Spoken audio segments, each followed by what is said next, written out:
Welcome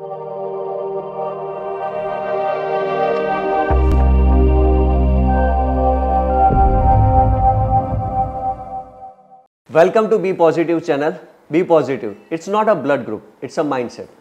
दोस्तों, आज है मेरे साथ राहुल गवते, जो कि प्रोग्रेस अलायंस में अलायंस ग्रोथ पार्टनर है और 5am करके वो एक बिजनेस मार्केटिंग बिजनेस करते हैं।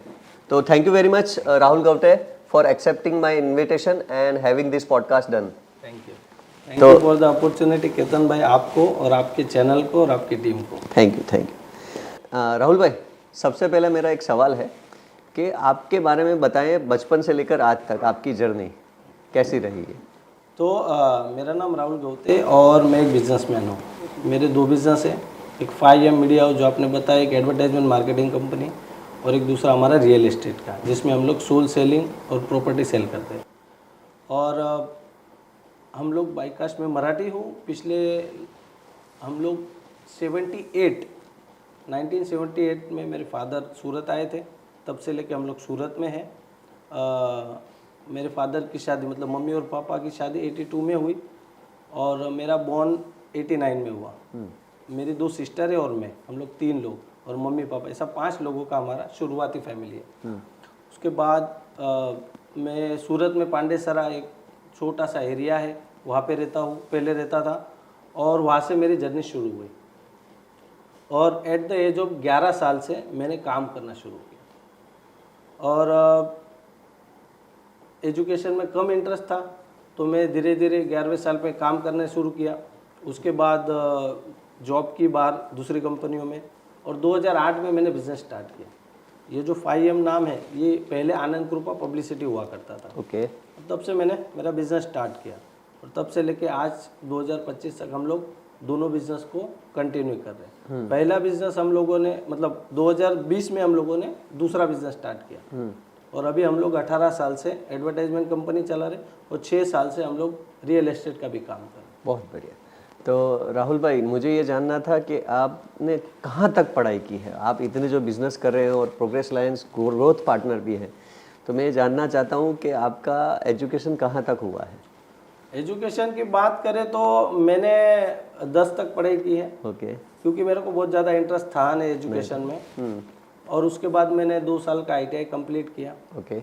और एजुकेशन कम होने की 2-3 वजह रही है। एक तो फाइनेंशियल कैपेसिटी, क्योंकि हम लोग बहुत मध्यम वर्ग भी नहीं, मैं बोलूँगा गरीब परिवार से बिलोंग करते थे, और 5 लोगों का परिवार, पापा अकेले कमाने वाले, तो वहाँ से हमारी जर्नी की शुरुआत हुई थी। और मुझे बहुत जल्दी समझ में आ गया था कि हमारी फाइनेंशियल पोजीशन बहुत अच्छी नहीं है, तो कुछ ऐसा कदम उठाया जाए जिससे हम लोग फाइनेंशियल कैपेसिटी बिल्डअप करें। ओके।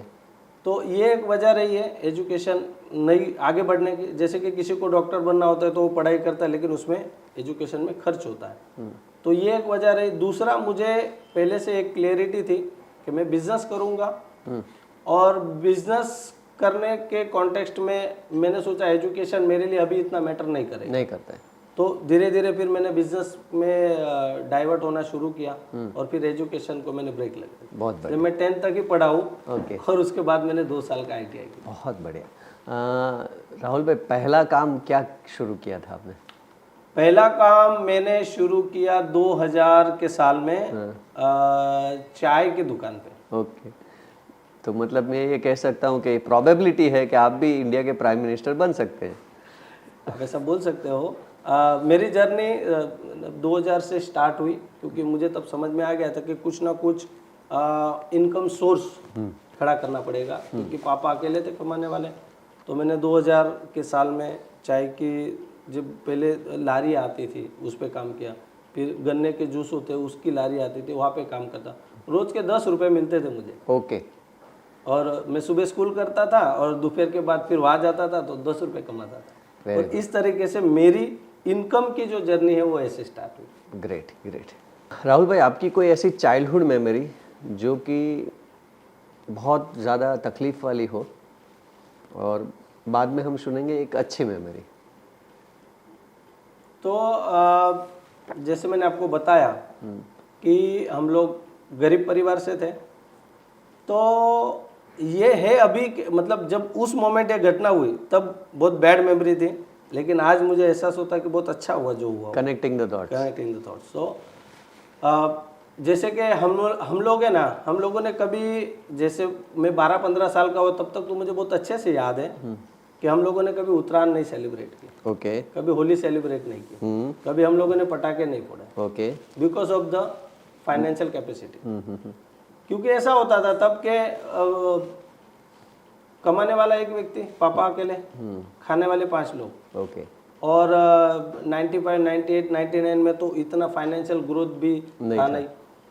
तो अकेले व्यक्ति कमाने वाले 5 लोग खाने वाले, उसकी वजह से हम लोगों को सेलिब्रेट करने के लिए, मतलब हम हमारे पापा को ऐसा बोले कि आप 500 रुपया दो, इतनी हिम्मत भी नहीं होती थी। और अगर कभी बोला भी, वाया मम्मी के थ्रू बोला भी, तो पापा से ना सुनना पड़ता था। ओके। तो मुझे याद है कि बचपन में मैंने सेलिब्रेशन नहीं किया है। तो ये एक, मतलब उस मोमेंट ऐसा लगता था यार, लोगों के बच्चे पटाखे फोड़ रहे हैं, लोगों के बच्चे उत्तरायण कर रहे, पतंग डोरी ला रहे, पतंग ला रहे, होली खेल रहे, कलर ला रहे। तो वो लोग के पास पैसा है, मेरे पास नहीं है, ऐसा मेरे को उस मोमेंट लगता था।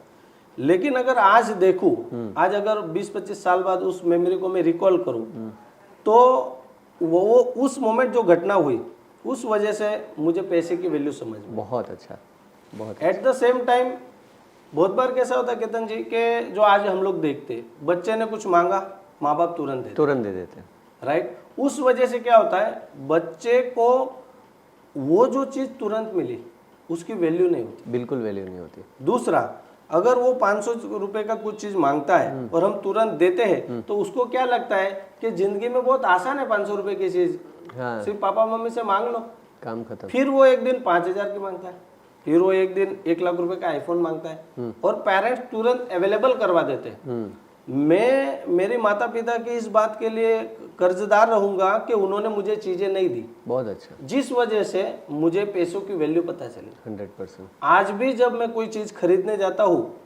तो मैं प्राइस टैग देखता हूँ। ओके। क्यों? क्योंकि मैं ये ध्यान रखता हूँ कि मेरे जीवन के जो निर्णय है ना, वो कोई बाहरी प्रभाव नहीं लेने चाहिए। ओके। जरूरत है करो, जरूरत है तो मत करो। अगर कम जरूरत है तो कम में करो।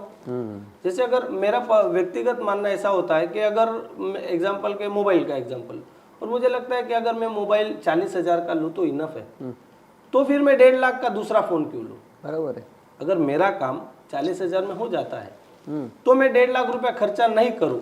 ये जो वैल्यू सिस्टम, ये जो मूल्य है, ये मेरे माता पिता के हैं कि अगर हमारे पास पैसा नहीं है तो चीजें नहीं करनी चाहिए। बराबर। समाज कुछ भी बोले, बराबर। जैसे कि 95, 98 में क्या होता था कि मेरे पापा के पास इतना फाइनेंशियल पैसा, तो वो ना बोल देते थे कि हम लोग पटाखे नहीं लाएंगे, हम लोग नए कपड़े नहीं लाएंगे। तो वो मूल्य आज मेरे बिजनेस में और मेरी पर्सनल लाइफ में मुझे बहुत काम लगते हैं। और मैं मेरे बच्चों को भी यही सिखाता हूँ कि बेटा मूल्यों की कीमत करो, क्योंकि मूल्य जो है ना वो जीवन को आगे बढ़ाए। यस यस, नहीं सही है। आज की डेट में ये बहुत ज़्यादा चल रहा है कि हर एक बच्चे के हाथ में आईफोन है, और अगर हम नहीं दिलाते तो बच्चे बहुत बहुत ज़्यादा स्ट्रेस में, डिप्रेशन में और धतिंग करने लगते हैं। तो कहीं ना कहीं ये हर माँ बाप को समझना चाहिए कि बच्चों को वैल्यू सिखानी चाहिए कि भाई कोई भी चीज़ मिलेगी तो उसकी एक वैल्यू होनी चाहिए। राहुल भाई, आपने बताया कि आपकी कंपनी का नाम पहले आनंद कृपा पब्लिसिटी था और आपने अभी 5 AM कर दिया, तो क्या आपने ठाना हुआ है कि हम 5 बजे ही ऑफिस पे जाएंगे, 5 बजे ही मार्केटिंग करेंगे, इस तरह का कुछ है इसके अंदर 5 AM करने का राज? नहीं, ऐसा नहीं है। इसमें एक स्टोरी है जो मैं आपको और सभी को बताना चाहूँगा। हमारी कंपनी का नाम 2008 में हमने जब स्टार्ट किया तब आनंद कृपा पब्लिसिटी था, और तब से लेके हम लोगों ने 2021 तक उसका नाम आनंद कृपा पब्लिसिटी से चला। 2021 में हमने एक नई खुद की जगह ली ऑफिस के लिए, और फिर हमारे जो आर्किटेक्ट साहब थे उन्होंने बोला कि यार अभी आप लोग बहुत ग्रोथ कर रहे हो, अच्छा ग्रोथ कर रहे हो, और अभी खुद की घर की जगह है, तो हम लोग है ना इस कंपनी को एक ब्रॉडर साइड देखते हैं और नाम चेंज करते हैं।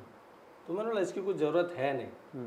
लेकिन मेरे मेंटर से बातचीत हुई तो उन्होंने बोला नहीं, अपने कर सकते हैं अकॉर्डिंग टू द जनरेशन। फिर मैंने बोला ठीक है, अभी आप नाम चेंज करने का बोल रहे हो तो आप ही नाम सजेस्ट करो। तो उन्होंने 4-5 नाम सिलेक्ट करके लाए, और उस टाइम पे उन्होंने सिलेक्ट किया 7 AM सिलेक्ट किया। तो 7 AM जब सिलेक्ट किया, उसके बाद मेरे मेंटर बोल रहे थे कि एक बार हम लोग न्यूमरोलॉजी देख लेते हैं। तो न्यूमरोलॉजी वाले मेरे दोस्त थे दिनेश राठौड़, तो हम उनके पास गए। उन्होंने सब जो कुछ भी उनका स्टैटिस्टिकली चीज़ें होती वो देखी और उन्होंने बोला आप 7 की जगह 5 कर दो और उसमें कलर ये ग्रीन ब्लू येलो ग्रे ये सब कलर का कॉम्बिनेशन कर दो, आपका बहुत अच्छा ग्रोथ होगा। And that day we decided कि भाई चलो न्यूमरोलॉजिस्ट व्यक्ति जो दिनेश राठौड़ हमारा दोस्त है वो बोल रहा है तो कुछ होगा। और मेरे मेंटोर भी बोल रहे थे कि हम लोग उन्होंने बोला है वैसे ही जाएंगे। तो वहाँ से फिर हम लोगों ने हमारा नाम 5M मीडिया हाउस किया और उसके बाद पिछले 4 साल में हमारा बहुत अच्छा ग्रोथ भी हुआ। बहुत अच्छा ग्रोथ हुआ था, मतलब न्यूमरोलॉजी वर्क्स। चलो ठीक है। अभी आपकी कंपनी का विजन और मिशन क्या है? विजन की बात करूँ तो 5M का जो विजन है वो 2035 तक हम लोग 5000 लोगों को रोजगार देंगे, ओके उनको डेवलप करेंगे और उनके ड्रीम पूरे होंगे, ये एक प्लेटफॉर्म हम लोग खड़ा करेंगे। इस कंपनी में 2035 में 5000 लोग काम करेंगे, इस विजन के साथ हम लोग काम कर रहे हैं। वैल्यू सिस्टम की बात करूँ तो हम लोग authenticity, commitment, respect and growth, इस वैल्यू सिस्टम के दायरे में हम लोग काम करते हैं, जिससे हमारे टीम मेंबर्स, हमारे सप्लायर्स, वेंडर जो लोग हमारे साथ काम करते हैं, हम उनके साथ भी इस वैल्यू सिस्टम की बात करते हैं और इसी दायरे में हम हमारी सर्विस और प्रोडक्ट को डिलीवर करते हैं। Okay great. आपका बहुत बढ़िया सपना है कि 5000 लोगों को एम्प्लॉयमेंट देना है। राहुल भाई, आप टीम को कैसे मेंटर करते हो और किस तरह से ट्रेन करते हो टीम को? टीम को ट्रेन करने की बात करूँ तो हमारे ऑफिस पे पिछले 8 सालों से इंक्लूडिंग कोरोना, पिछले 8 सालों से निरंतर हर वीक ट्रेनिंग होती है। हर वीक? हर वीक ओके। लगभग हमारे ऑफिस पे 850 प्लस ट्रेनिंग हो चुकी है। 850 प्लस टाइम। ओके। तो हम लोग मतलब मैं खुद, मेरे पार्टनर या हम लोगों का सबका बिलीफ सिस्टम ऐसा है कि सीखना चाहिए। ग्रेट। क्योंकि जिंदगी सिखाना कभी बंद नहीं करेगी। अगर हमने सीखना बंद कर दिया या हमने ऐसा बोला कि मुझे सब कुछ आता है तो ये अतिशयोक्ति होगी। इसलिए मेरा पर्सनल मानना है, मेरे पार्टनर का व्यक्तिगत मानना है कि सीखना चाहिए, इसलिए हम लोग वीकली ट्रेनिंग देते हैं। Okay. At the same time हम लोग 1 to 1, किसी को कोई दिक्कत है, कोई पर्टिकुलर कोई प्रोजेक्ट में या काम में कोई समस्या का समाधान चाहिए तो हम लोग 1 to 1 भी कोचिंग करते हैं, 1 to 1 ट्रेनिंग देते हैं, उनके साथ रहते हैं, उनके साथ खड़े रह के काम करते हैं। इस तरीके से हम हमारी टीम को बिल्ड करते हैं। ओके। उससे पहले मैं एक चीज़ और बताना चाहूँगा, टीम को ट्रेनिंग देते वक्त हम ये नहीं सोचते कि इसको नहीं आ रहा है इसलिए मैं सिखा रहा हूँ। ओके। क्यों? क्योंकि जब मैं टीम को ट्रेनिंग देता हूँ तो मेरा खुद का भाव पवित्र होना चाहिए। ओके। मतलब मेरा भाव ये होना चाहिए कि ये कमिटेड इंसान है, इसको काम करना है, ये इसके ज़िंदगी के 12 घंटे मुझे दे रहा है। ओके। और इसे कुछ चीज़ें नहीं आती ओके। जो मुझे सिखानी है। ओके। यह इस जगह पे खड़े रह के मैं टीम को ट्रेन करता हूँ। बराबर। क्योंकि अगर मैंने ऐसा सोचा कि ये केतन यार कुछ काम नहीं करता है, लबाड़ है, टाइम से आता नहीं है, तो मैं जो तुम्हें सिखाऊंगा वो आप तक पहुंचेगा नहीं, क्योंकि मेरा भाव आपको सिखाने का पवित्र नहीं है। ओके। बहुत बार एंटरप्रेनर, मतलब मेरे दोस्त से मुझसे बातचीत होती है, वो बोलते हैं कि आपकी टीम इतनी कमिटेड कैसे? और वो लोग बोलते हैं कि ट्रेनिंग तो हम भी देते, सिखाते तो हम भी है, पैसा तो हम भी दे रहे हैं, जो तू कर रहा है वो कर रहा है, लेकिन वो सब कर रहे हैं, लेकिन वो जो उनका भाव है, वो जो भाव ऐसा होता है कि ये निकम्मा है। इसलिए मैं हमेशा मेरे खुद का जो भाव होता है लोगों को ट्रेनिंग, टीम को ट्रेन करने का या उनके साथ वर्तन करने का, वो हमेशा पवित्र रखता हूँ। ओके। कि वो लोग कमिटेड लोग हैं, 15,000, 20,000, 25,000 में मेरे साथ काम करे। मेरे यहाँ पे 14 साल पुराने स्टाफ है। ओके। 12 साल पुराने। और दिन रात बारिश, ठंडी हो, गर्मी हो, अगर मैंने उनको बोल दिया तो उनके मुंह से कभी ना नहीं निकलेगा। ओके। ग्रेट। इस लेवल के ट्रेन वो लोग हो चुके हैं। डन। तो कभी ऐसा नहीं होता है कि आपने बहुत ज़्यादा एफर्ट डाली हो और ट्रेनिंग दी है और फिर वो बंदा चला जाएगा, ये ऐसा मन में संकोच नहीं आता है? संकोच नहीं आता, लेकिन ऐसा हुआ है। ओके। ऐसा हुआ है। जैसे कि 2-4-5 लोग गए भी हैं, उन्होंने उनको अकॉर्डिंगली जो किया वो किया, लेकिन मुझे इसका कोई पछतावा नहीं है। ओके। इसमें 2-3 चीजें जो मैं आपको बताना चाहूंगा। एक, कुम्हार जब मटका बनाता है, अगर उसने 100 मटके घड़े बनाए, मटके बनाए और 2-4 फूट गए, तो कुम्हार को डरना नहीं चाहिए या खुद को गिल्ट नहीं फील करना चाहिए, क्योंकि तुम्हारे पास कला है। तो मेरे पास लोगों को डेवलप करने की कला है। ओके हो सकता है मेरे घड़े 2 फूट गए, 100 घड़े बनाए मैंने, 5 घड़े फूट गए, 95 तो है। 100% मैं 95 से काम चलाऊंगा और दूसरे 5 घड़े बना दूंगा। बराबर है। एट द सेम टाइम जो लोग मेरी कंपनी से ट्रेन होके गए हैं, आज वो जो कुछ भी कर रहे हैं, मैं खुद वो सोच रखता हूँ कि उसमें मेरा योगदान है। तो मैं हमेशा उनको ये आशीर्वाद देते रहता हूँ कि आप बढ़ो।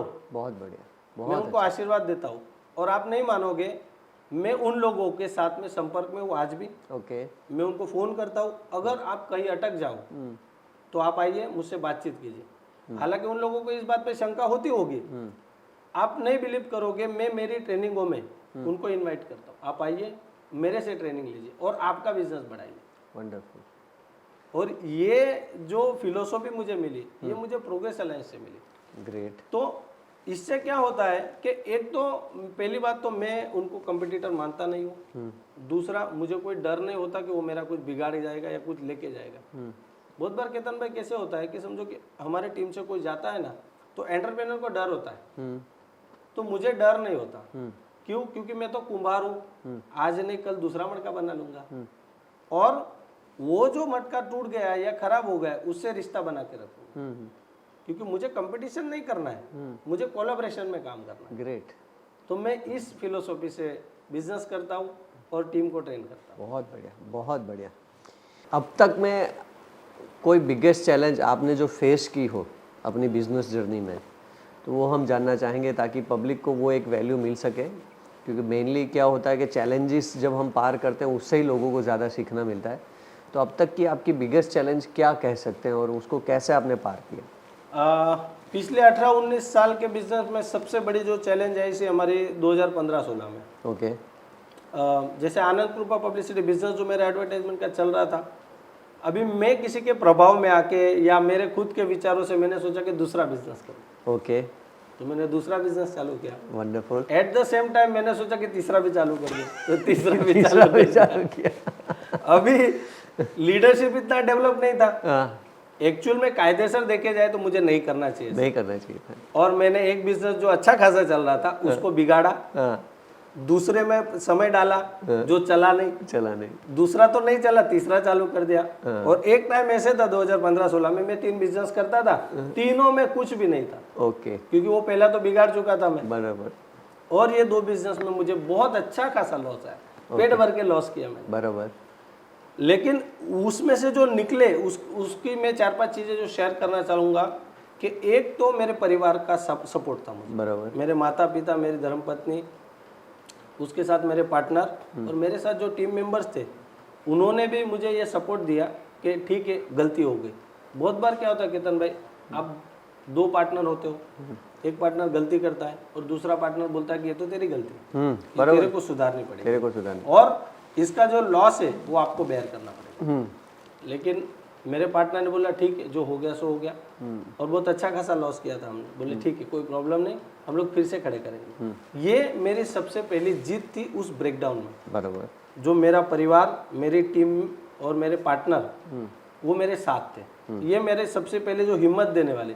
देखो बहुत बार क्या होता है, समस्या का समाधान तो आपको बाद में मिलेगा, लेकिन अगर कोई व्यक्ति आपको ऐसा बोल दे कि केतन भाई मैं आपके साथ खड़ा हूँ, अब चिंता मत, बहुत मायने रखता है, बहुत हिम्मत देता है। ये शब्द जो है ना, अभी हम बैठे हैं ना, हमको बहुत नॉर्मल लगेगा क्योंकि हम उस सिचुएशन में नहीं है। जिस दिन हम उस सिचुएशन में रहेंगे, आपके और मेरे जीवन में कोई ब्रेकडाउन की सिचुएशन आती और कोई एक व्यक्ति सिर्फ ऐसा बोल दे और सिर पे हाथ रख दे, मैं बैठा हूँ चिंता मत कर, चल अपने साथ में करते हैं, तो ये बहुत बड़ी, तो मेरे लिए सबसे बड़ी हिम्मत की बात वो थी। उसके बाद मैंने तय किया कि जब तक इस बिजनेस को एक लेवल पर नहीं लेके जाएंगे तब तक दूसरा कोई भी बिजनेस करने का विचार मैं नहीं करूंगा। ओके। तो मेरे खुद के लिए एक लक्ष्मण रेखा बनाई कि भाई इसके बाहर नहीं। तो फिर 2016-17 से हमने फिर से उसी बिजनेस में फिर मेहनत करके, टीम को बढ़ा के, दोनों पार्टनर खुद मार्केट में जाते थे और उसको बिल्ड किया। रियल एस्टेट के बिजनेस में एक्चुअली हम लोग तो बाय डिफॉल्ट आ गए बाय डिफॉल्ट आ गया। आना नहीं था, ओके लेकिन ठीक है, वो बोलते हैं ना कि कभी कभी गलती से 6 लग जाता है। ओके। अभी गलती से 6 लगा, लेकिन हम लोग एक लेवल पर उस पर बहुत अच्छे खासा काम कर रहे हैं। तो ये सबसे बड़ी मेरा ब्रेकडाउन था। आज ये जो रियल एस्टेट का बिजनेस है वो भी आप दोनों पार्टनर साथ में हैं? हम दोनों पार्टनर करते हैं उसमें। ओके, साथ में ही है। Okay, great. तो आपकी बातों से मुझे ये समझ में आ रहा है कि एक तो फोकस होना चाहिए हमारा, और एक और चीज़ समझ में आई कि आप मल्टी बिजनेस कर सकते हो, लेकिन वो लीडरशिप क्वालिटी आपको डेवलप करनी पड़ेगी, एग्जैक्टली तभी वो पॉसिबल है। बिना लीडरशिप क्वालिटी डेवलप किए या खुद का जो लेवल ऑफ वर्किंग पैटर्न है, वर्किंग स्टाइल है, जैसे कि आप 10 साल पहले बिजनेस कर रहे थे, आज थोड़ी वो तरीका चलेगा, नहीं चलेगा, आज नहीं चलेगा वो। आपको आपके तरीकों में बदलाव लाना पड़ेगा। ओके। आपका लीडरशिप क्वालिटी, जैसे कि 10-15 साल पहले आप टीम को गाली दे सकते हो, बोल सकते हो सकता है उस पर हाथ उठा सकते हो, आज नहीं उठा सकते, आज बिल्कुल नहीं कर सकते, आज नहीं कर सकते। तो that needs to be transform. वो जब तक ट्रांसफॉर्म नहीं होगा, आप एक से दूसरे बिजनेस में, मतलब मेरी खुद की, मेरे जीवन में मैंने लॉस खा के जो सीखा है वो मैं सिखाता हूँ। जब तक आपका एक बिजनेस अच्छे से नहीं चले, तब तक आपका लीडरशिप क्वालिटी बेहतर दिशा में नहीं बढ़े, तब तक आपको सेकंड बिजनेस नहीं करना है। Same here. ओके राहुल भाई, अब तक की आपकी बिजनेस जर्नी में अगर आप बिगेस्ट सक्सेस स्टोरी कहें या फिर कोई बड़ा क्लाइंट कहे तो वो क्या है?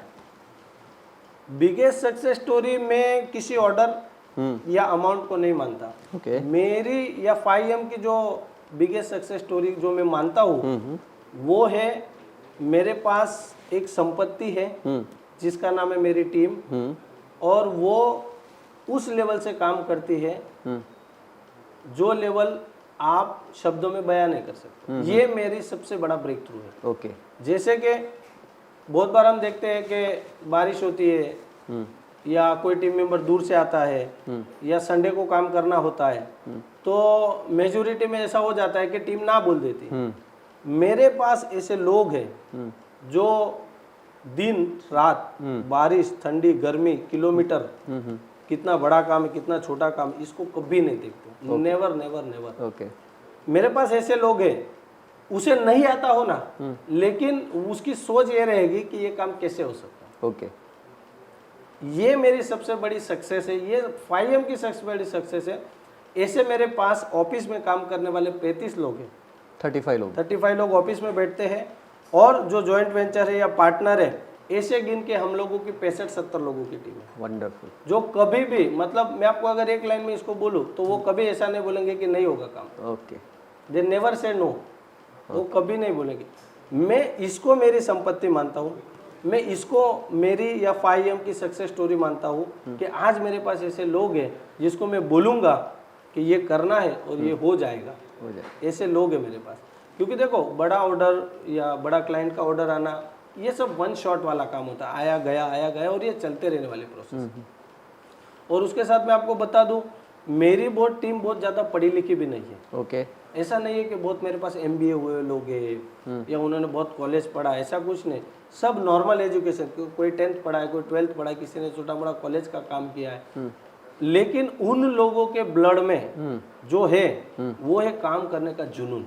ओके। ये मेरी सबसे बड़ी संपत्ति, मैं ऐसा मानता हूँ। वंडरफुल। और ये 21st सेंचुरी की सबसे बड़ी नीड है कि आप अपनी टीम को बिल्ड करो, ऑर्गेनाइजेशन वो बिल्ड कर देगी। एग्जैक्टली। राहुल भाई, आपका कोई मेंटर है? जी, मेरा मेंटर है, मेरे गुरु है, मैं उनको मेरा बड़ा भाई भी मानता हूँ। ओके। और उनके आदेशानुसार ही मेरा पूरा जीवन, मेरा बिजनेस और ये सब मैं रन करता हूँ। ओके। इसमें बहुत बार ऐसा होता है, जब जैसे आपने मेंटर की बात की, तो मैं 2-4 लाइन उन पर बोलूँगा कि जब मेंटर कुछ बताता है तो कुछ चीज़ें मुझे समझ में नहीं आती, और मुझे ऐसा लगता है कि नहीं करना चाहिए यार। लेकिन एक आज्ञाकारी शिष्य कह दो, मैं उनको बड़े भाई का दर्जा देता हूँ, तो छोटा भाई कह दो, मन मार के भी मैं करता हूँ। ओके। लेकिन जब वो रिजल्ट आता है तो मुझे क्लियर हो जाता है कि गुरु ने जो बोला था, मेंटोर ने जो बोला था, वो सही था। और आज तक अगर उन्होंने मुझे 1000 चीज़ें बोली है तो 1000 की 1000 चीज़ें राइट डायरेक्शन में और पॉजिटिव डायरेक्शन में हुई। भले वो करते वक्त मेरे को समझ में नहीं आया था। मतलब आपका ये कहना है कि अगर आपके जीवन में कोई मेंटर है तो आप 100% उसको सरेंडर हो। और मैं इस प्लेटफॉर्म से ये भी बताना चाहूँगा आपके जीवन में एक ऐसा व्यक्ति होना चाहिए जिसके साथ आप सुख दुख की बात करो, अच्छी बुरी बात करो, ओके और उसने आपके लिए अच्छा नहीं बोलना चाहिए, आपके लिए उसने आपको जो मैटर करता है, आपके लिए जो महत्व का है वो बोलना चाहिए। वंडरफुल। बहुत बार क्या होता है, जैसे हम दोनों दोस्त थे, अबे तुमसे कुछ गलती हो गई तो मैं तुम्हारी गलती में तुम्हारा सहभागी बन जाऊंगा, नहीं, गलती में सहभागी नहीं बनना है, गलती में उसे डांटना है।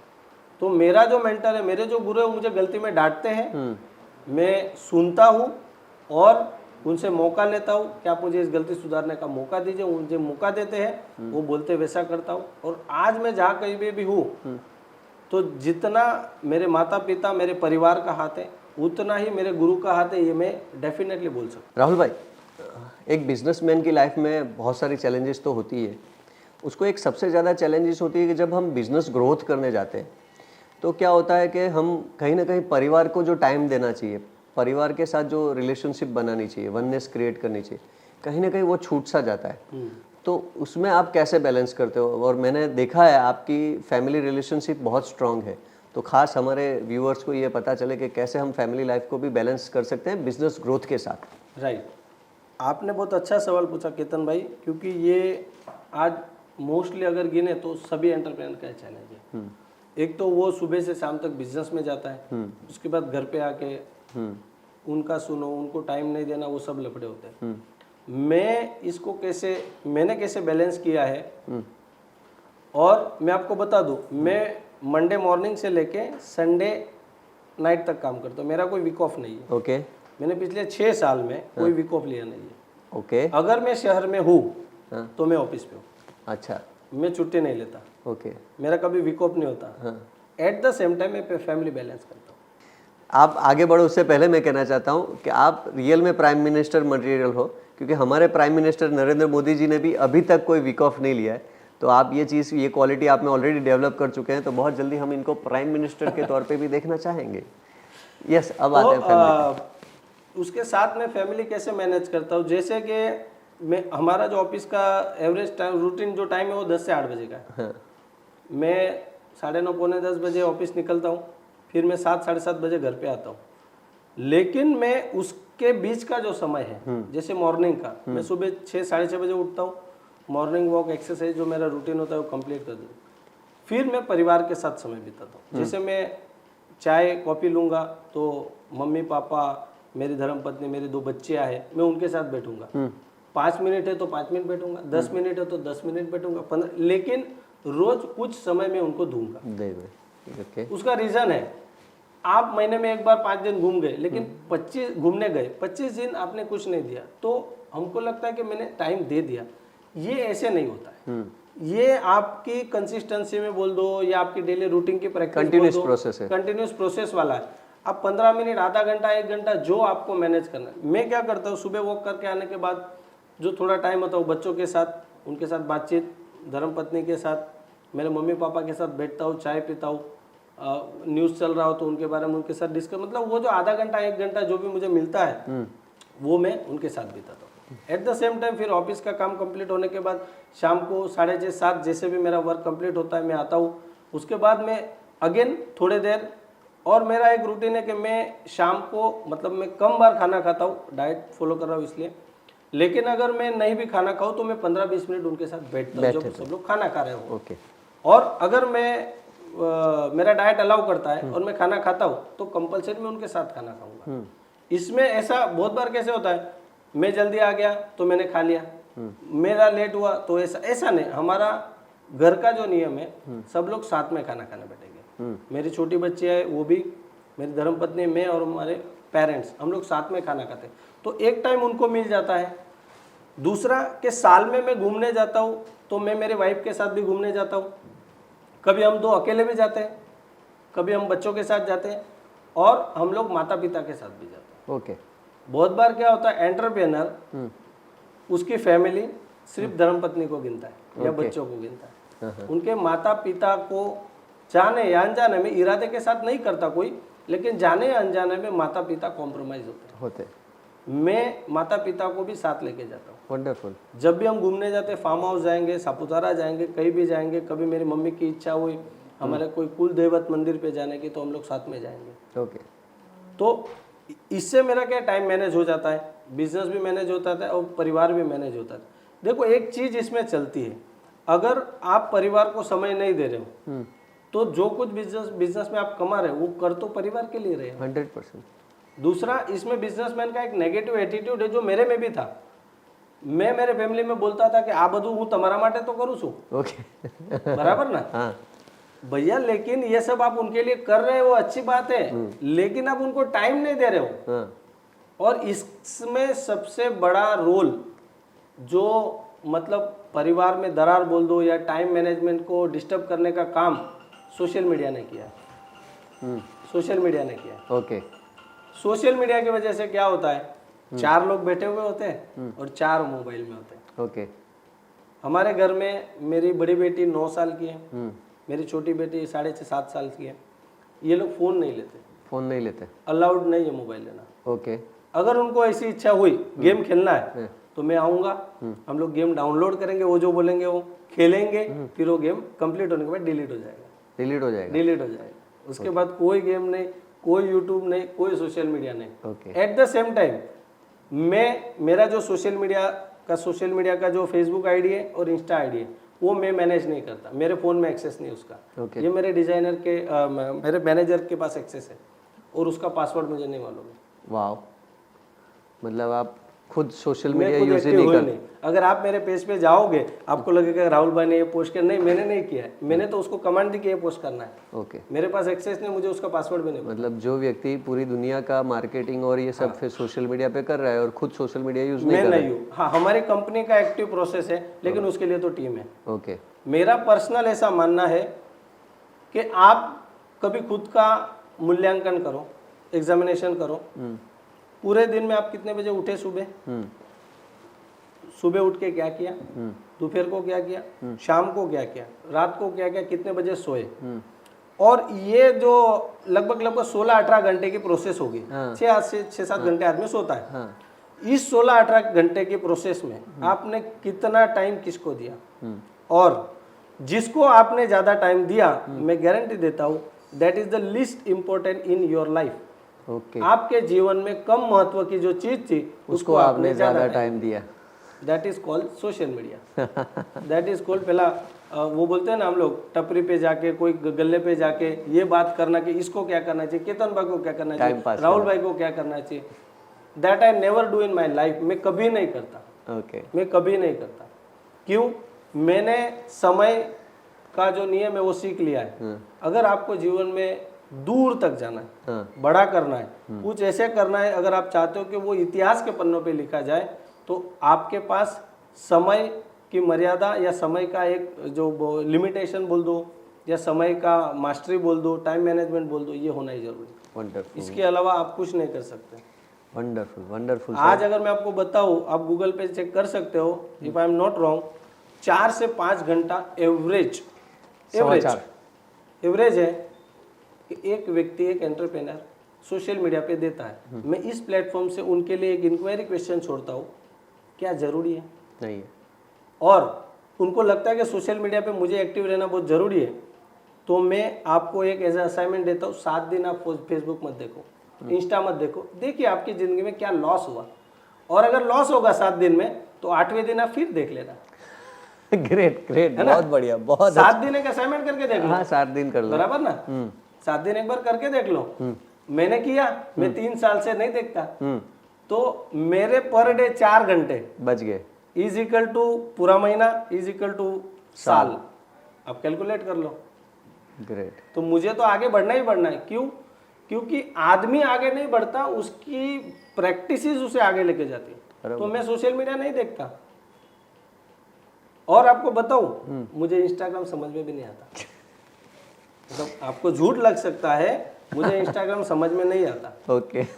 मुझे अगर कभी देखना हो तो मुझे एक एक्सपर्ट बाजू में रखना पड़ता है और उसे पूछना पड़ता है आने शू के बाद, अच्छा स्टोरी कहते शेयर था, वेरी ऑथेंटिक। हाँ, मतलब आप हंस सकते हो, जो लोग ये वीडियो देखेंगे उनको हंसी आएगी, एंड इट इज रियल। मुझे इंस्टाग्राम समझ में नहीं आता। Same here, I am a photography owner, और मुझे आज की डेट में जो फोटोग्राफी होती है ना, वो मुझे नहीं आती, मुझे भी नहीं आती। और मैं इसको ऐसे भी देखता हूँ कि जरूरी नहीं कि आपको सब कुछ सीखना चाहिए। वंडरफुल। जैसे अगर मेरे घर में पंखा खराब होता है तो मैं पंखा रिपेयर करने की ट्रेनिंग थोड़ी लेता। नहीं लेते। मेरे घर में एसी खराब होता है, मेरे घर में बाथरूम का कोई चीज नल खराब होता है तो मैं उसकी ट्रेनिंग नहीं लेता। That is called entrepreneur. Wonderful. Entrepreneur सब सीखता नहीं है। एंटरप्रेन्योर का जो लीडरशिप क्वालिटी होता है वो होता है कि काम होना चाहिए, काम होना चाहिए। बराबर ना। काम होना ज्यादा महत्व है रेदर देन कि तुमने किया या उसने किया।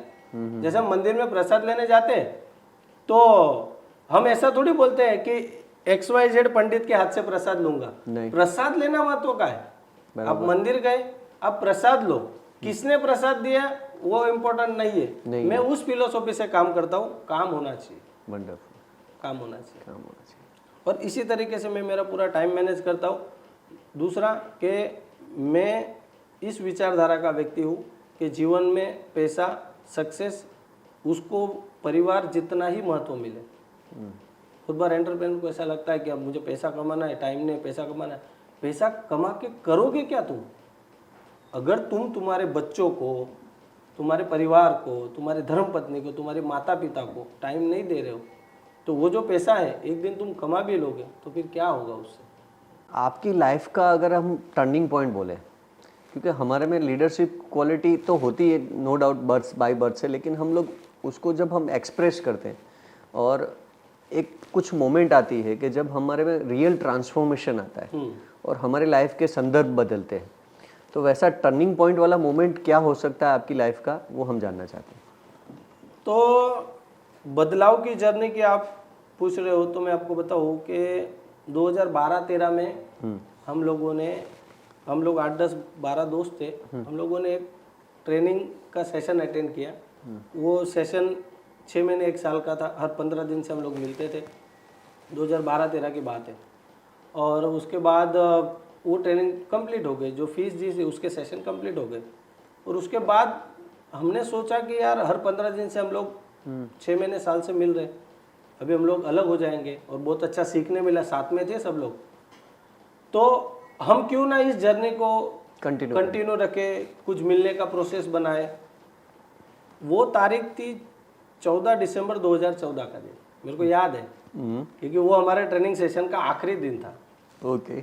और उस टाइम पे हम जो 12-15 लोग थे उन्होंने सोचा कि यार हम लोग मिलने का प्रोसेस जारी रखते हैं, कुछ करते हैं, कुछ मिलते हैं। वो दिन को मैं मेरा टर्निंग पॉइंट गिनता हूँ। अगर उस मोमेंट ऐसा हो जाता कि हम नहीं यार नहीं ऐसा कुछ नहीं करना, कैसा फालतू है, तो हम लोग अलग हो जाते हैं। तो मुझे लगता है कि मालूम नहीं मैं कहाँ रहता, आज जाऊँ क्यों? क्योंकि उस दिन एक संस्था का निर्माण हुआ, जिस संस्था का नाम है प्रोग्रेस अलायंस। ओके। जब कभी उस जमाने में उसका नाम प्रोग्रेस क्लब हुआ करता था। फिर आगे नए जनरेशन के अकॉर्डिंगली और वो सब फिर अलायंस किया उसको, तो प्रोग्रेस अलायंस उसका नाम। उस दिन उस संस्था का इस धरती पे जन्म हुआ। वो जो 12-15 लोगों ने ऐसा सोचा कि यार हम लोग है ना, हमारे दोस्त, हमारे भाई, हमारे रिलेटिव सबको बुलाते, चलो सीखते मिलते हैं। एग्जाम्पल के भाई केतन भाई के पास 2 चीज़ें हैं तो केतन भाई से मैं 2 चीज़ सीख लेता हूँ और मेरी चीज़ केतन भाई को सिखा दूंगा, तो दोनों के पास 4-4 नॉलेज हो जाएगा। इस उद्देश्य से हम लोग मिलते थे और धीरे धीरे फिर हम लोगों ने उस ग्रुप को बढ़ा दिया। आज प्रोग्रेस अलायंस में 5000 लोग जुड़े हुए हैं। वाह। और वो मतलब शुरुआती जो ट्रांसफॉर्मेशन की आपने बात की, वो मेरे ट्रांसफॉर्मेशन का टर्निंग पॉइंट। वंडरफुल। और मैं आपको जो आज चीज़ें बोल रहा हूँ, बहुत बार लोगों को लगता है कि अरे यार राहुल भाई के पास इतना नॉलेज है। एक्चुअल में ये नॉलेज का जो सोर्स है, जैसे हम बोलते हैं कि भाई बेटा अगर सफल होता है तो उसमें उनके माँ बाप की भी उतनी ही कुर्बानी होती। एट द सेम टाइम आज मैं जहाँ पे भी हूँ, जितना नॉलेज मेरे पास है, मैं मेरे जीवन में जो भी प्रैक्टिसेस फॉलो कर रहा हूँ, ये सारी प्रोग्रेस अलायंस की देन है। अगर मैं इसको अगर मगर से देखूं, अगर प्रोग्रेस अलायंस नहीं होता तो शायद हम आज यहाँ पे बैठे भी नहीं होते। कंफर्म है। क्यों? क्योंकि जो ट्रांसफॉर्मेशन मैंने वहाँ कॉज किया, जो प्रैक्टिसेस मैंने उसमें सीखी, जो प्यार मुझे उस संस्था से मिला, जो मुझे नए दोस्त उस ऑर्गेनाइजेशन में मिले, तो ये मेरे लिए एक बहुत बड़ा टर्निंग पॉइंट था जो 2014 में हुआ। अगर उस दिन वो नहीं होता तो आज राहुल गौते नहीं होता। राहुल भाई, as a Progress Alliance growth partner, आपकी क्या भूमिका है आज की डेट में? क्योंकि मैं भी जानता हूँ आज प्रोग्रेस अलायंस एक बहुत बड़ा वट वृक्ष हो चुका है और बहुत लोगों की लाइफ में ट्रांसफॉर्मेशन ला रहा है, बहुत अच्छे अच्छे काम वो कर रहा है। तो आपकी क्या भूमिका रहती है आज की डेट में? तो मैं सबसे पहले तो थोड़ा प्रोग्रेस अलायंस की बात करता हूँ, फिर मैं मेरी भूमिका पे आता हूँ। प्रोग्रेस अलायंस एक नॉन प्रॉफिट मोटिव ऑर्गेनाइजेशन है। ये एक दुनिया का ऐसा प्लेटफॉर्म है जिसमें दो चीजें नहीं है। एक financial profit, personal financial profit किसी को नहीं मिलता, नहीं मिलता है। दूसरा मेरा क्या फायदा, इन दोनों से ऊपर है ये संस्था। यस। क्योंकि आज अगर नॉर्मल हम इंसान को देखें ना, वो क्या बोलेगा, मेरे को कितना मिलेगा, 100%। मेरा क्या फायदा। ये दो सवाल हर एक इंसान के लिए कॉमन है। 100%। ये संस्था इससे ऊपर है। पहले तो ये संस्था देने में मानती है, दूसरा मैं पिछले 11 साल से इस संस्था में सेवाएं, मेरा कंट्रीब्यूशन दे रहा हूँ। मुझे व्यक्तिगत रूप पे कोई भी फाइनेंशियल प्रॉफिट नहीं मिलता है कि भाई इतने लोग आएंगे तो इतना मिलेगा, ऐसा कुछ नहीं होता। तो ये एक नॉन प्रॉफिट मोटिव ऑर्गेनाइजेशन है। ये 5000 लोगों का समूह है जो सूरत से शुरू होके अभी हिंदुस्तान के अलग अलग शहरों में है। हिंदुस्तान के तकरीबन 35-40 शहरों में इनके सदस्य है और इंडिया से बाहर लगभग 5 से 8 कंट्री में इनके सदस्य है टोटल प्रोग्रेस अलायंस के। और इसमें अलग अलग टीम है। इसमें अलग अलग टीम है, जैसे कि भाई एक टीम है हमारी ग्रोथ एसोसिएट की जो सर्टेन लेवल के लोगों को मैनेज करती है। उसके बाद एक टीम है ग्रोथ पार्टनर की जो चैप्टर लेवल पे लोगों को मैनेज करती है, उनको वैल्यू देने का काम करती है। उसके बाद है हमारी प्रोग्राम की टीम जो प्रोग्राम मैनेजमेंट का टीम, फिर हमारी सर्कल ग्रोथ पार्टनर, फिर क्लस्टर ग्रोथ पार्टनर और अलायंस ग्रोथ पार्टनर। इसमें कोई हायरार्की नहीं है कि भाई ये व्यक्ति है तो ये बड़े ओहदे पे है, ये या प्रमुख है या मुख्य है, ऐसा कुछ नहीं है। इसकी लाइन ऐसे सीधे चलती है। इक्वालिटी है। हाँ, इक्वालिटी है। इसमें मैं खुद अगर मेरे खुद को नॉर्मल इंट्रोड्यूस करूंगा तो मैं ऐसे ही बोलता हूँ कि मैं प्रोग्रेस अलायंस का एक सदस्य हूँ। क्यों? क्योंकि इसमें होद्दा नहीं है। मैं भी फीस, उसमें जो कंट्रीब्यूशन अमाउंट है वो भरता हूँ, उनमें जो स्ट्रक्चर है वो मैं फॉलो करता हूँ। आज भी मैं मेरे काम लिखता हूँ, वो सारे नीति नियम मेरे को वही लागू पड़ेंगे। तो ये एक चीज इसमें बहुत ब्यूटीफुल है। At the same time alliance growth partner की जिम्मेदारी क्या होती है? अलायंस ग्रोथ पार्टनर की जिम्मेदारी होती है कि भाई अगर 5000 लोग इस परिवार से जुड़े हुए हैं, उनके लाइफ में वैल्यू पहुंचनी चाहिए। आखिरी व्यक्ति तक वैल्यू जो ऊपर से निकल रही है वहां तक पहुंचनी चाहिए। वो लोग जो चैलेंज फेस कर रहे हैं, वो चैलेंजेस को कैसे हम लोग सॉल्यूशन में कन्वर्ट कर सके, उनके जिंदगी में बदलाव लाने के लिए हम लोग कंटेंट में सुधार क्या कर सके, नया और क्या डिलीवर कर सकते हैं, ज्यादा से ज्यादा लोगों तक ये संभावना को कैसे पहुंचाएंगे। तो ये सारा काम जो होता है ये अलायंस ग्रोथ पार्टनर का होता है। फिर क्लस्टर ग्रोथ पार्टनर जो होते हैं उनके पास जो समूह होता है वो लोगों तक वैल्यू पहुंचाना, जैसे कि कुछ प्रोग्राम्स होते हैं वो प्रोग्राम कैसे डिलीवर होंगे, उनकी वैल्यू क्या होगी, इस तरीके से अलग अलग टीम होती है। तो मेरे पास जो मुझे जो संस्था ने जिम्मेदारी दी है वो एक ब्रॉडर जिम्मेदारी है कि भाई हर शहर में, हर जगह पे जहाँ प्रोग्रेस अलायंस का हर एक व्यक्ति है उस आखिरी व्यक्ति तक वैल्यू पहुंचना चाहिए। ये मेरी जिम्मेदारी में आता है। ये मेरी जिम्मेदारी में, और इसको मैं एक मेरा मान सम्मान समझता हूँ कि संस्था ने मुझे जिम्मेदारी दी। हालांकि जिस दिन मुझे दी थी मुझे खुद को क्वेश्चन हुआ था कि यार मैं ये जिम्मेदारी निभा पाऊंगा कि नहीं, लेकिन संस्था का जो भरोसा था, मुख्य धारा के जो लोग थे, जो क्लस्टर बॉडी थी, उन्होंने भरोसा दिखाया और आज मैं उस जिम्मेदारी में मेरी खुद की प्रैक्टिस करता हूँ और मैं ये सोचता हूँ लोगों तक वैल्यू कैसे पहुँचे, ये काम मैं कर रहा हूँ। दूसरी बात, मैं पहले दिन से प्रोग्रेस अलायंस में जुड़ा उस दिन से मेरा एक ध्येय जो व्यक्तिगत रूप से भी है कि जीवन में हमको जितना मिलता है उससे ज़्यादा हमको देना चाहिए। आप, मेरा खुद का पर्सनल ऐसा बिलीफ सिस्टम है कि आदमी जो होता है ना वो स्वार्थी होता है। इसमें आप भी आ गए, मैं भी आ गए और सब आ गए, और इसमें कुछ गलत भी नहीं है। आदमी स्वार्थी होता है, लेकिन उससे परे, उससे ऊपर जो है वो है मेकिंग ए डिफरेंस, लोगों के जीवन में बदलाव लाना। और उसमें मैं व्यक्तिगत रूप से मानता हूँ और संस्था मुझे मौका देती है और मैं उसमें मेरे खुद को प्रूव करता हूँ, मेरा काम देता हूँ और मैं लोगों के लिए खड़ा रहता हूँ। और मुझे बहुत आनंद मिलता है कि यार मैं किसी के जीवन में खुशी, आनंद लाने का काम कर रहा हूँ, तो मुझे बहुत अच्छा लगता है। तो ये संस्था इस तरीके से होती है और इस तरीके से मैं मेरी जिम्मेदारी निभाता हूँ इसमें। आपने जब आनंद का नाम लिया तो मुझे आनंद और कृपा दोनों नाम आपकी पहली कंपनी का नाम याद आ गया, तो वो आप दे ही रहे हो, इसी तरह से आपको भी मज़ा आ रहा है। राहुल भाई, आप यंग जनरेशन को क्या मैसेज देना चाहते हो, एज ए प्रोफेशन भी जो आप बिजनेस कर रहे हो और एज ए ह्यूमन बीइंग भी, क्या मैसेज देना चाहते हो?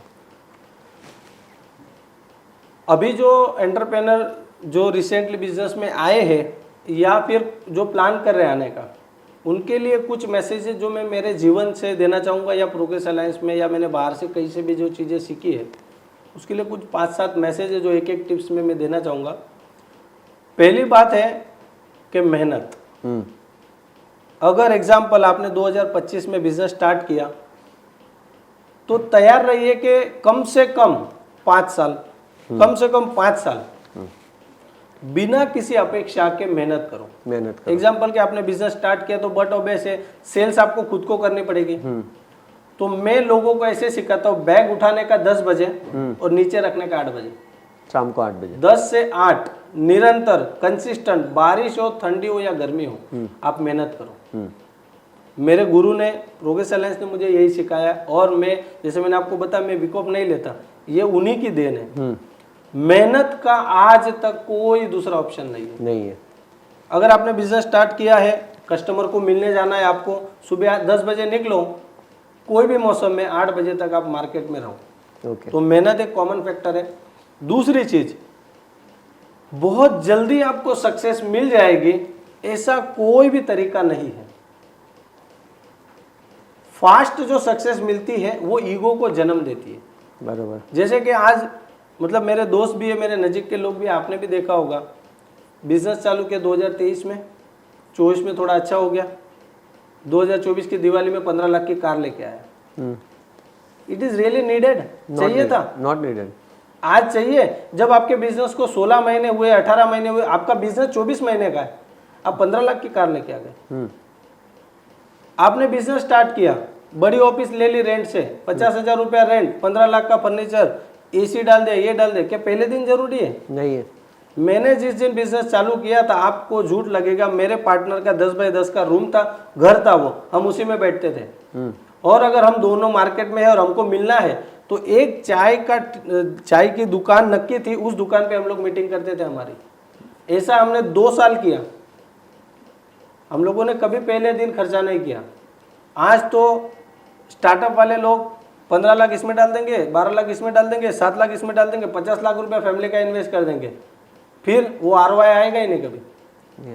तो कभी भी आपको स्पीड नहीं रखनी है। अगर आप बिजनेस में हो तो धीरे धीरे बढ़े, बहुत ज़्यादा शौक की चीज़ें ना पालें स्टार्टिंग में। आपके पास पैसा करिए, देखो कार लेने के लिए ही है, कार घूमने के लिए ही है, मोबाइल यूज़ करने के लिए है, लैपटॉप टैबलेट यूज़ करने के लिए, लेकिन दैट डज नॉट मीन कि तुम्हारा उसका राइट समय नहीं आया है और उससे पहले आपने ले लिया।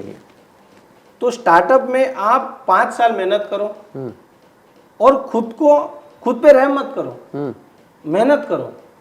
ठंडी लगने तो शरीर को, हम कौन से मिट्टी के जो बारिश में अगर किसी को मिलने जाएंगे तो पिघल जाएंगे? नहीं पिघलेंगे। तो फिर तो समस्या क्या है? तो घिसने दो शरीर को। देखो बुद्धि और शरीर जितना घिसेगा ना उतना चमकेगा।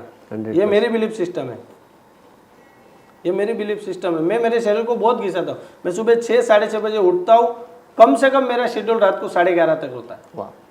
मैं घर पे भी होता हूँ, फिर भी या तो फैमिली के साथ हूँ या तो मेरा काम कर रहा हूँ, मैं टाइम पास नहीं करता। तो ये एक चीज़ है। चौथी चीज़ है समय का ध्यान रखो। जैसे कि आज का जो वर्ग होता है 20, 22, 25 साल का लड़का, वो 9 बजे उठता है।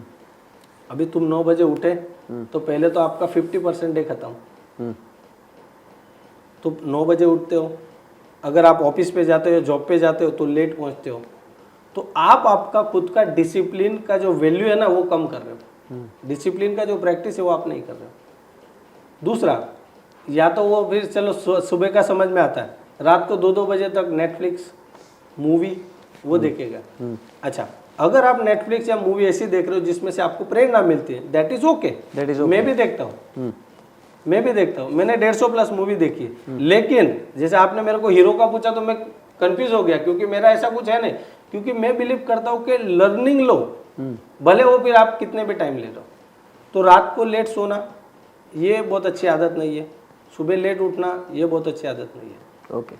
इसमें अगर हमारी जनरेशन में या जो स्टार्टअप करने वाले लोग हैं वो अगर समय का ध्यान रखेंगे, मेहनत करते रहेंगे, बहुत ज़्यादा शौक शुरुआती तौर में ना पालें, बहुत ज़्यादा शौक शुरुआती तौर में ना पालें, और पहले में ही मैं इसको ये टीम रख दूँ, इसको ले लूँ, इतने 5 लोगों को टीम बना दूँ, ये नहीं करे शुरुआत में। नहीं सर। शुरुआत में पहले खुद रहो, रेंट का ऑफिस लो, जितना छोटा हो सकता है वो लो, नहीं ज़रूरत है मत लो, इन्वेस्टमेंट हो सकता है उतना कम डालो, क्योंकि एक्सपेरिमेंट करो ना 12 महीने, 15 महीने, 20 महीने, फिर 10 लाख डालने के बाद 6 महीने बाद पता चलता है कि यार इसको नहीं करने का।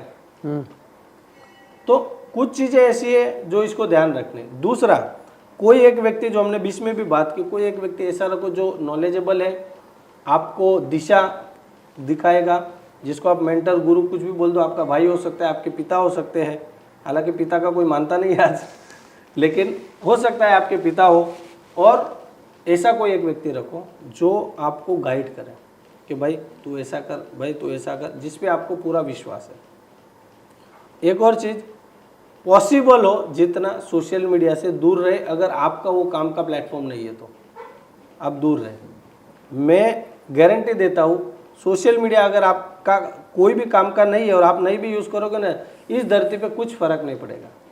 वो तो हमें भ्रम होता है कि अगर मैं सोशल मीडिया पे एक्टिव नहीं रहा तो ऐसा हो जाएगा, वैसा हो जाएगा, कुछ नहीं होता है, करके देख लो।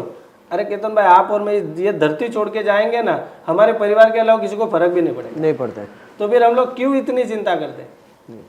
इतनी चिंता क्यों करते हैं हम लोग? जरूरत ही नहीं है। तो पहले दिन बहुत स्पीड ना रखें, थोड़ा थोड़ा काम करें, धीरे धीरे काम करें, स्टैटिस्टिकली काम करो, 1 कस्टमर, 2 कस्टमर, 5 कस्टमर जोड़ते जाओ, मेहनत करते जाओ। तो ये सारी चीज़ें ना शुरुआती तौर में बहुत महत्वपूर्ण, बहुत महत्वपूर्ण, क्योंकि आज का ज़माना केतन भाई ऐसा हो गया है, हमारा बजट होता है लाख रुपए की चीज़ लेने की, व्यक्ति लेता है 10 लाख की चीज़। और मैं आपको और एक चीज़ बता देता हूँ, अधिकतर एंटरप्रेनर या जॉब करने वाले या डायरेक्ट सेलिंग वाले जो भी लोग हैं, वो अधिकतर बैंक के लिए कमाते हैं।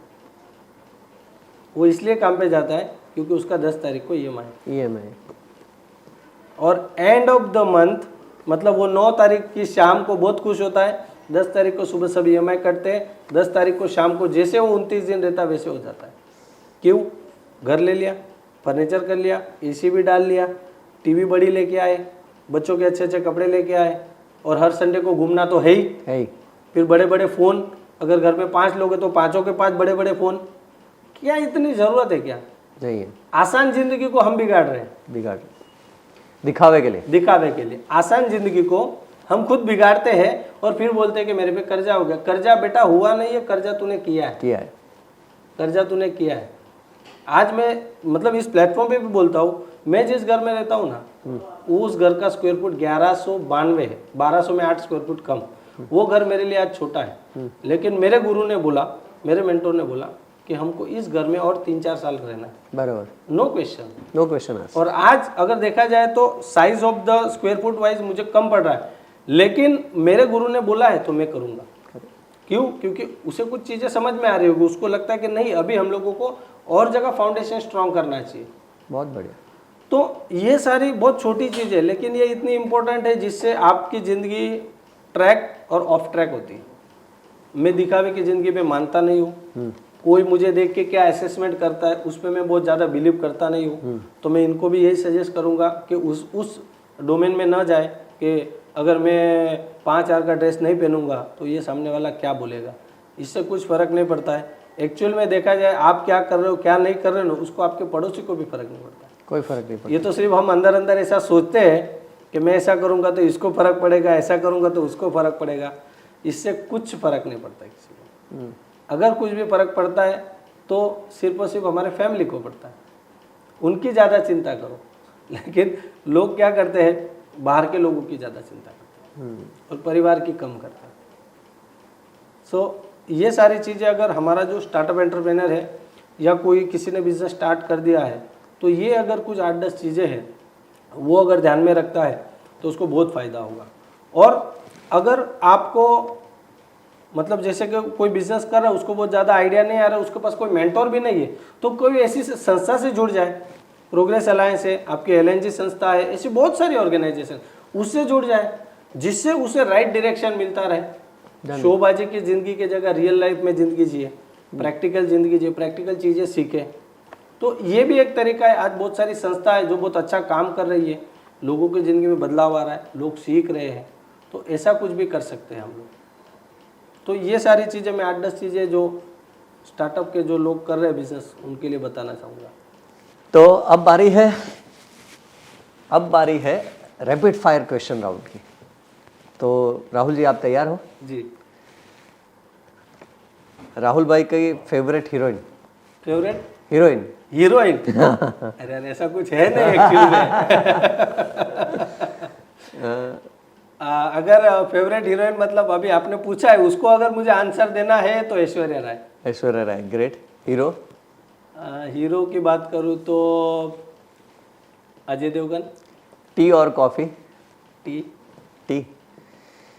मॉर्निंग बर्ड और नाइट ओल? Morning bird. Morning bird. Mountain और बीच? बीच। बीच। लव और मनी? लव। ग्रेट। यहाँ पे मेरे क्वेश्चन सारे ख़त्म हो रहे।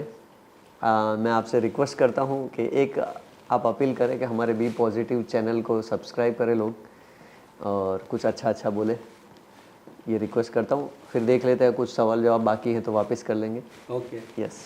तो बी पॉजिटिव मतलब ये वर्ड है एक्चुअली जो है वो सही में सबको चाहिए, सबको इसी के इर्द गिर्द जिंदगी जीना है। तो पॉजिटिव आदमी तब होगा जब उसके आसपास का माहौल वो खुद वैसे बनाता है। जैसे ये एक चैनल है, इस चैनल के माध्यम से जैसे केतन भाई एक प्रयास कर रहे हैं कि लोगों तक अच्छी बातें पहुँचे।